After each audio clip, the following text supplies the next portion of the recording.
தான் ரொம்ப தலை வணங்குவேன். என்னை 2 கண்ணாக நினச்சிக்கிறது, ஒன்று ப்ரொடியூசர்ஸு, இன்னொன்று வந்து டைரக்டரு.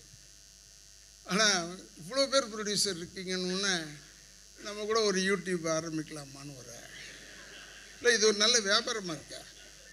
இப்போ அந்த 6.5 கோடி ரூபாய்க்கு கணக்கு ஈஸியாக கொடுக்கலாம். ஆளுக்கு ஒவ்வொரு ரூபா கொடுத்தாங்கன்னா இன்கம் டேக்ஸும் கிடையாது, அதனால் தப்பிச்சுக்கலாம். அதெல்லாம் நல்ல விஷயம். 6.5 கோடி பேர் இருக்கிறத இப்படி தான். விக்கி கூட நான் போகும்போது பிளாக் ஷீப் என்னை கூப்பிட்டு போகும்போது அப்படி தான்.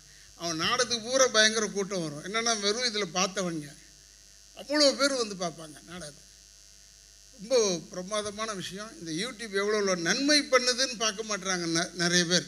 இந்த அக்கப்பூரையே பேசிக்கிட்டு இருக்கிறதுனால அது யூடியூப்பே எரிச்சலாக இருக்குது சில நேரத்தில். ஆனால் நல்ல நல்ல விஷயங்கள் பண்ணியிருக்கீங்க. அதுக்கு முதல்ல உங்களுடைய பாதங்களை தொட்டு என்னுடைய வணக்கங்களை தெரிவித்துக் கொள்கிறேன் பணம் கொடுத்தவர்களுக்கு.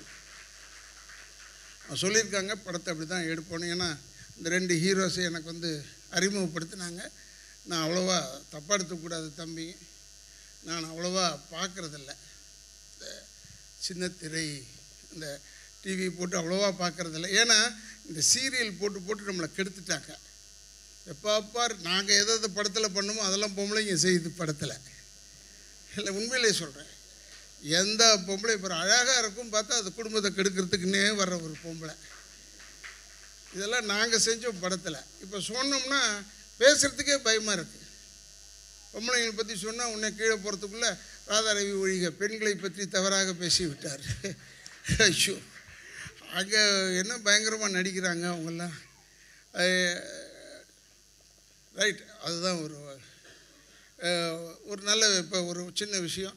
ஏன்னா பேசுகிறதுக்கு முன்னாடி நான் புறப்பட்டு வரும்போதே இந்த மிருகங்கள் காக்கும் அந்த ஒரு இயக்கம், அப்புறமா பெண்கள் பாதுகாப்பு இயக்கம், இது மாதிரி எல்லார்கிட்டையும் போய் பர்மிஷன் வாங்கிட்டு வர வேண்டியதாக இருக்குது பேசுகிறதுக்கு முன்னாடி. எது பேசுனாலும் அச்சுன்னு தும்முனா அவர் தும்முனார், அது தப்பு. அது வந்து தும்மல் இயக்கத்தின் பிரகாரம் நீங்கள் தும்மி இருக்கக்கூடாது அப்படின்னு ஏதோ ஒன்று சொல்லுவாங்க. அதெல்லாம் சொல்கிறேன். நான் ஒன்றும் தவறாக பேச வரவில்லை. ஏன்னா எங்கள் இன்டர்நெட் பீப்புளுக்கு என்னென்னா நான் பேசும்போது ஏதாவது ஒரு தலைப்பு கொடுப்பாரு ராதாரவின்னு வெயிட் பண்ணுறாங்க. அவங்களுக்காக தான் நான் பேச வர்றதுன்னு வச்சுங்க. ரொம்ப இந்த படம் வந்து பிரமாதமாக ஓடணும்னு நான் சொல்லவே தேவையில்லை. எதில் ஓடுதோ இல்லையோ எப்படியும் யூடியூப்பில் ஓடிப்பிடும். பிரமாதமாக ஓடும். இப்போ தான் வந்துருச்சு படங்கள்லாம், சின்னதில் வந்துருச்சு. அமேசானு அது இது பெரிய பெரிய நடிகர்கள்லாம் சின்ன சைஸுக்கு வந்துட்டாங்களே. இப்போ எல்லோரும் வந்துட்டாங்க சின்ன சைஸ். கேட்டால் சார் சினிமா எங்களுக்கு ஒத்து வரா சார். அடியே உடனே கூப்பிள் அடிக்க யாரும், அதனால் அங்கே போயிட்டீங்க. அதை சொல்லித்தொல. எதுக்கு இதை சொல்கிறேன்னா, சரி எதில் சம்பாரித்தா என்ன தப்பு கிடையாது. பணம் வந்து நாய் வித்த காசு கொலைக்கவா செய்யும். இந்த மாதிரி பழமொழியை சொன்னாலும் தப்பு எடுத்துக்குது. ஐயோ நாய் வித்ததுன்னு சொல்லிட்டாரான்னு. அதனால் நல்ல பிரமாதமாக இது ஓடணும். இந்த பரிதாபங்கள் ப்ரொடக்ஷன்ஸு நல்ல டேரிங்காக பசங்க ஏஷியாஸ் லார்ஜஸ்ட் க்ரௌட் ஃபண்டட் மூவின்னு போட்டிருக்காங்க. நீங்கள் வேணாலும் பாருங்கள், நிறைய பேர் இப்படி ஆரம்பிச்சிருவாங்க. இனிமேல் இது பண்ணால் ஃபண்டு வருது போல் இருக்குது. ஏன்னா உங்களுக்கு லாஸ் கூட ப்ரொடியூசர்ஸ்க்கு பெரிய லாஸ் வராது. ஆளுக்கு ₹1 தான். திருப்பி கொடுக்கலன்னு வச்சுக்க, பரவாயில்ல ₹1 தானே பணம் மட்டும் அப்படி விட்டுருவீங்க. 1 கோடி கொடுத்தா தான் தொல்லை. ஆனால் இப்போ வந்து 6.5 கோடி ரூபா வந்திருக்குன்னு சொன்னாங்க. அடேங்க அப்பா, 6.5 கோடி ரூபா வந்திருக்கே பரவாயில்லையேன்னு அதுதான் எனக்கு அந்த கெட்ட எண்ணம் வந்ததே ஒழிய வேறு எந்த விதத்துலையும் கிடையாது.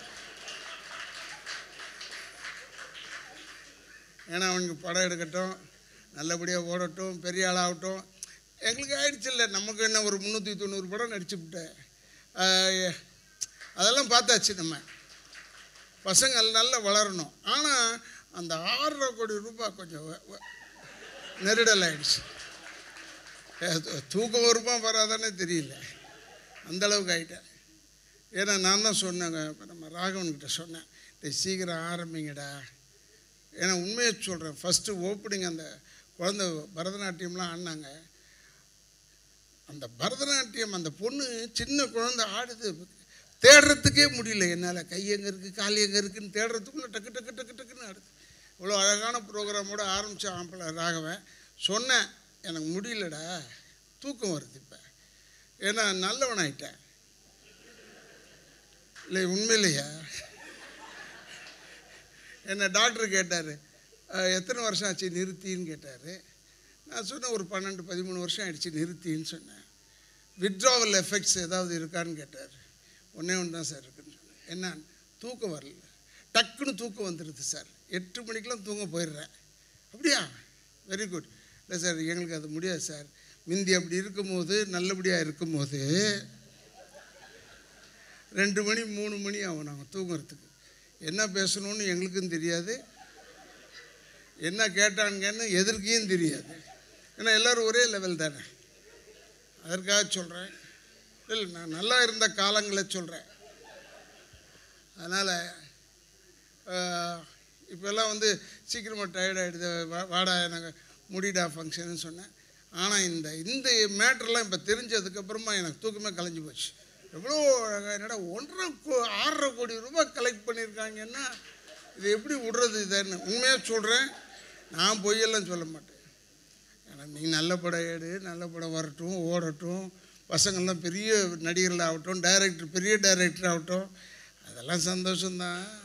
ஆனால் இந்த அவ்வளோதான் என்று சொல்லி யங்ஸ்டர்ஸ் நிறைய பேர் இருக்கீங்க. Small message, I don't want to take much of your time. இருந்தாலும் I like to tell you, தயவுசெய்து இளைஞர்கள் தாய் தந்தையரை முதியோர் இல்லத்தில் சேர்த்து விடாதீர்கள். நீங்கள் எதை வேணாலும் சுருக்கி பேசுங்க, பிரதரை ப்ரோன்னு சொல்லுங்கள், எது வேணாலும் சொல்லுங்கள். எல்லாத்தையும் சுருக்கிட்டீங்க, நிறைய சுருக்கிட்டீங்க, வார்த்தையெல்லாம் சிக்குன்னு ஆயிடுச்சு. இருந்தால் கூட தாய் தந்தையரை மட்டும் சுருக்காமல் கொள்ளாமல் அவர்களை பக்கத்திலே வச்சு அணைச்சிக்குங்க, கடைசி வரைக்கும் வச்சு காப்பாற்றுங்கன்னு சொல்லி எனக்கு இப்படி ஒரு வாய்ப்பு கொடுத்ததற்கு என்னுடைய குடும்பத்தின் சார்பாகவும் அத்தனை நல்ல உள்ளங்களின் சார்பாகவும் என்னுடைய நன்றியை கூறி, இவர்கள் பல்லாண்டு வாழ்க, பெரிய பெரிய படங்களை எடுக்க வேண்டும், இதேபோல் நிறைய கலெக்ட் பண்ணி எடுத்துக்கிட்டே இருக்கணும்னு சொல்லி வாழ்த்துகிறேன், வணங்குகிறேன். நன்றி, வணக்கம்.